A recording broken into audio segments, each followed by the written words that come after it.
से किसी को रोग है, किसी को दर्द है, तो डॉक्टर के पास जाए। आशीर्वाद से नहीं ठीक होता। देखो बस वही समझ में नहीं आता, इसी भटकाओं में सब भटक रहे हो। कोई जंतुर बांधने का कोई आशीष, इसीलिए तुम अच्छे कर्म करो।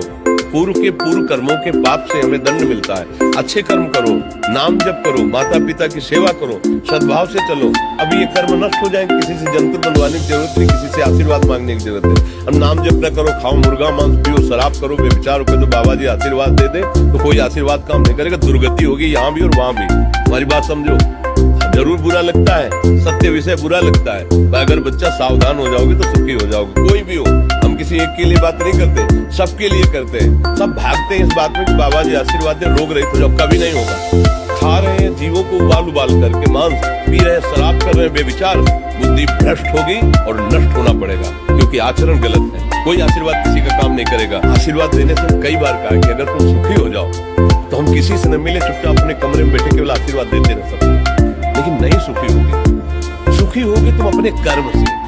को न काहू के सुख दुख कर दाता, और निज कृत कर्म भोग सुन भ्राता। हे भाई, अपने कर्म का भोग ही आपको भोगना पड़ेगा। कोई भी तुम्हारे कर्म को नहीं मिटा सकता, एकमात्र भगवान। एकमात्र भगवान, मेरी बात मान लेना। उनकी शरण में और नाम जप करो, सब ठीक हो।